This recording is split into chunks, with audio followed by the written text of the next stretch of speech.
하나님의 말씀 마태복음 1장 18절부터 25절에 있는 말씀.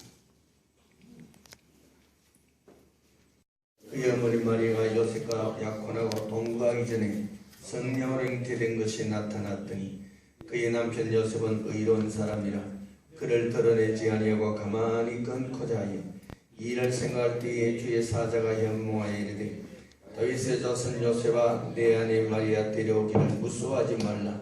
그에게 잉태된 자는 성령으로 된 것이라. 아들을 낳으리니 이름을 예수라 하라.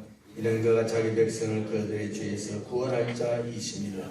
아니라 이 모든 일이 된 것은 주께서 선지자하신 말씀을 이루려 하심이니 이르시되 보라 처녀가 잉태하여 아들을 낳을 것이요 그의 이름을 임마누엘이라 하리라 하셨으니 이를 번역한즉 하나님이 우리와 함께 계시다 하미라. 요셉이 잠에서 깨어 일어나 주의 사자의 분부대로 행하여 그의 아내를 데려왔으나 아들을 낳기까지 동침하지 아니하더니 다음에 이름을 예수라 하니라. 아멘. 예수님께서 하루는 제자들에게 이런 질문을 하셨습니다.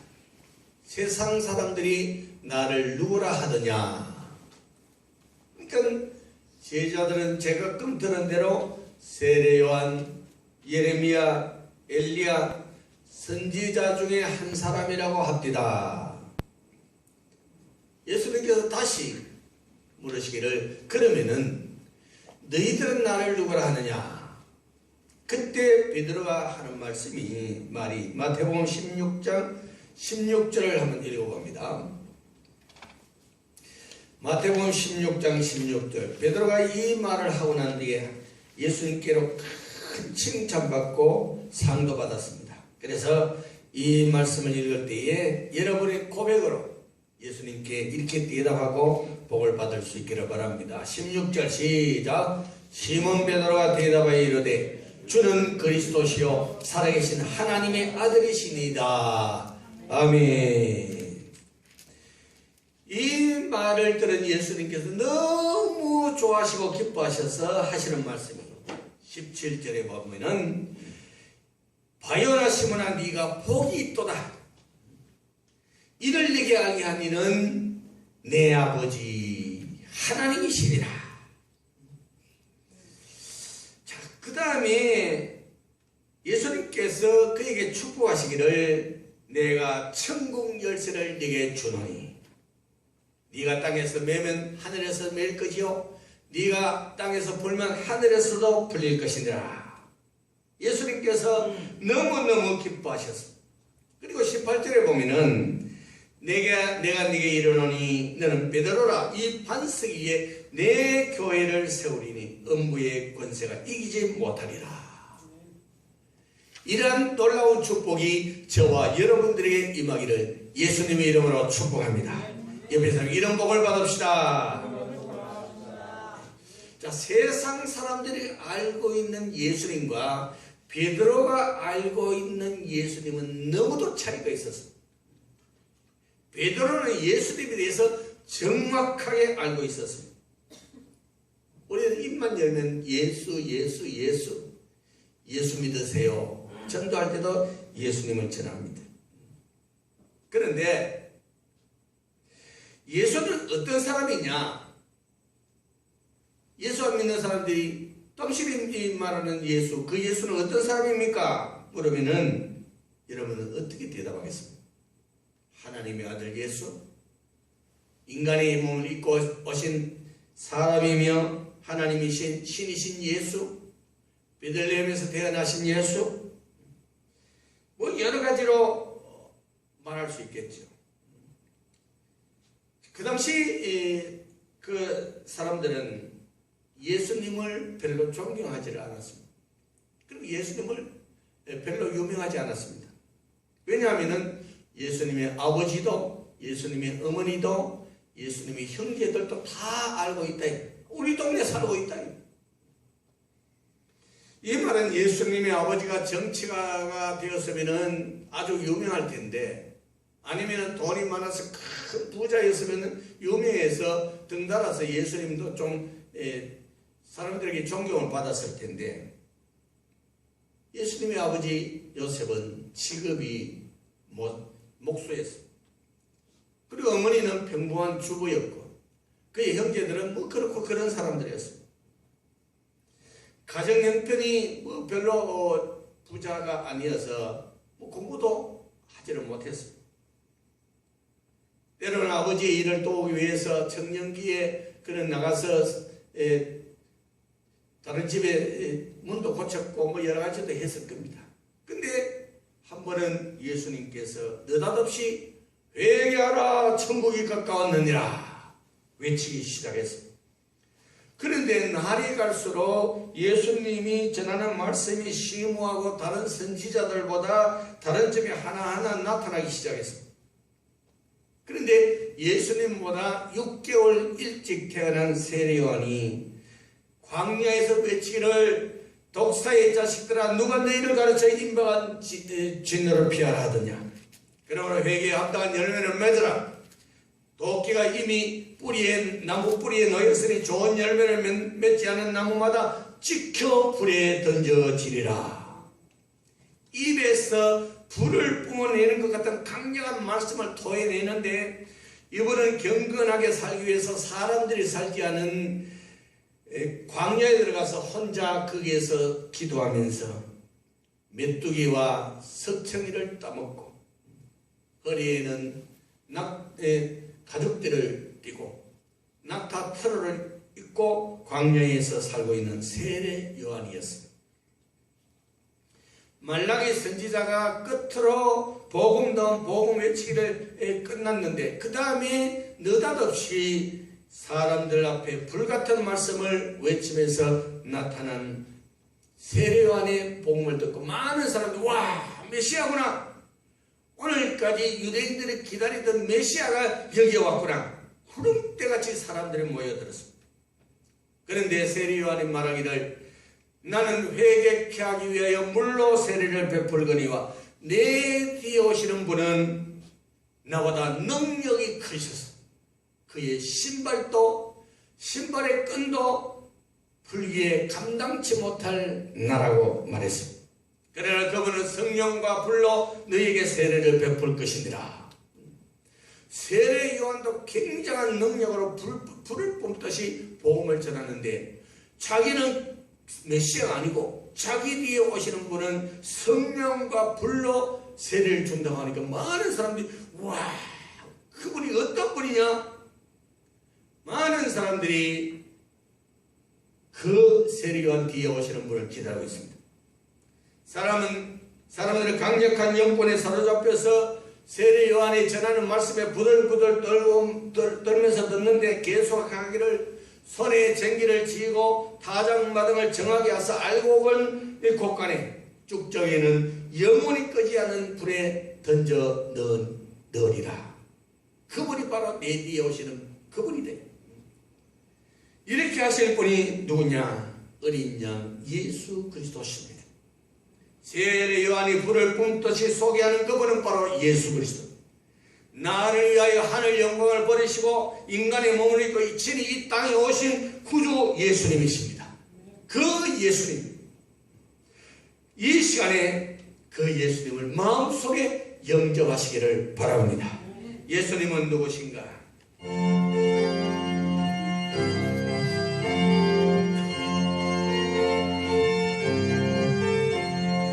예수님은 누구신가? 우는 자의 위로와 없는 자의 풍성이며 천한 자의 높음과 잡힌 자의 노임되고 우리 기쁨 되시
위로자가 되시고 약할 때 강함이 되시고 죄인 되었을 때 중보자가 되시고 심판할 때 우리의 영광의 주님이 되시는 예수님이십니다.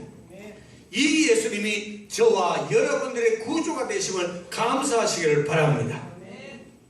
하늘에 계셔서 영광 받으시기에 합당하신 예수님은 나의 죄를 구원하시기 위해서 인간의 몸을 입고 이 땅에 오셨습니다. 오신 동네가 시골 아주 작은 동네입니다. 그러나 또 유대 땅 베들레헴아 너는 유대 고을 중에 가장 작지 아니하도다. 내게서 한 다스리는 자가 나와서 내 백성 이스라엘의 목자가 되리라. 아멘. 세계를 다스리는 왕이 아니요 온 세상을 다스리는 왕 중의 왕이요 사탄과 마귀를 한 손에 휘어잡아서 지옥에 던져놓고 우리에게는 다시는 눈물이 없고 어두움이 없고 아픔이 없는 하늘나라로 데리고 가실 분이 바로 예수 그리스도십니다. 이분이 태어났을 때에 특별한 방법으로 태어났습니다. 마태복음 1장 오늘 말씀 한번 읽어봅니다. 마태복음 1장 18절부터 23절까지 시작. 예수 그리스도의 나심은 이러하니라. 그의 어머니 마리아가 요셉과 약혼하고 동거하기 전에 뭘로? 성령으로 잉태된 것이 나타났더니 그의 남편 요셉은 의로운 사람이라 그를 드러내지 아니하고 가만히 끊고 자요. 이 일을 생각할 때 주의 사자가 현몽하여 이르되 다윗의 자손 요셉아 내 안에 데려오기를 무서워하지 말라. 그에게 잉태된 자는 무엇으로 된 것이라? 성령으로 된 것이라. 할렐루야. 성령으로 잉태하셨습니다. 인간의 방법이 아닌 하나님의 방법으로 잉태하셨다. 이 세상을 창조하신 창조자 하나님 방법으로 마리아의 몸에, 처녀의 몸에 성령으로 예수님이 잉태되었습니다. 아들을 낳으리니 이름을 예수라 하라. 이는 그가 자기 백성을 그들의 죄에서 구원할 자이심이니라. 예수가 탄생하신 목적은 우리를 죄에서 구원하시기 위하여 이 세상에 오셨습니다. 여러분들을 구원하시기 위하여, 나를 구원하시기 위하여 예수님이 이 땅에 탄생하신 겁니다. 보라, 처녀가 잉태하여 아들을 낳을 것이요 그의 이름을 임마누엘이라 하셨으니 이를 번역한즉 하나님이 우리와 함께 계시다 함이라. 뭐가 잉태하여? 마리아는 어떤 사람? 처녀. 처녀가 임신한다. 임신. 처녀 마리아의 몸을 빌려서 성령으로 예수님이 잉태하셨습니다. 세상 사람들은 이 사실을 믿지 못하지만 우리는 마음으로 믿습니다. 처녀에게서 성령으로 잉태된 것도 특별한데 이 사실을 믿는 우리도 특별한 사람임을 믿으시기를 바랍니다. 마태복음 20장 28절 찾아서 읽습니다. 마태복음 20장 28절.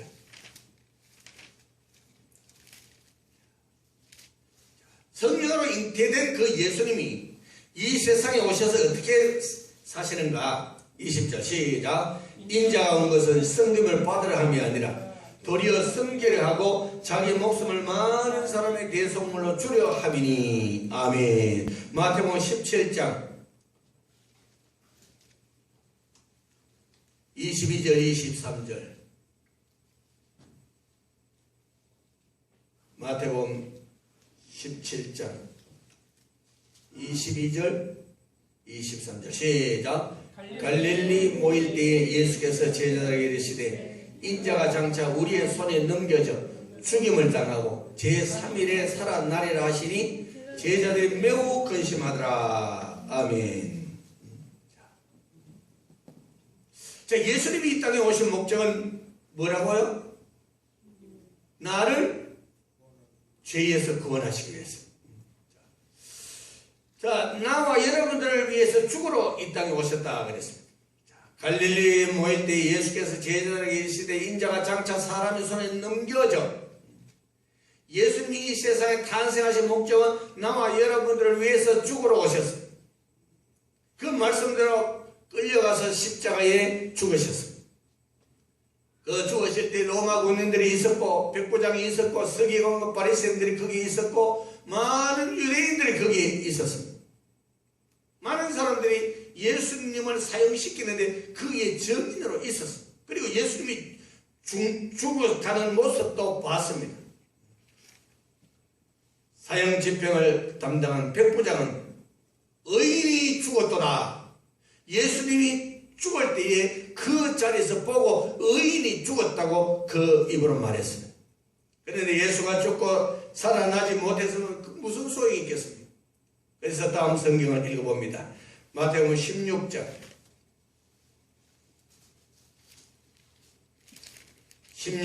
21절 시작. 이때로부터 예수 그리스도께서 자기가 예루살렘에 올라가 장로들과 대제사장들과 서기관들에게 많은 고난을 받고 죽음을 당하고 제 사람이 살아나야 할 것을 제자들에게 비로소 나타내시니. 아멘. 예수님은 죽기 전에 자기가 3일 만에 살아날 것을 예언을 하셨는데 그 말씀대로 죽었다가 3일 만에 살아나셨습니다.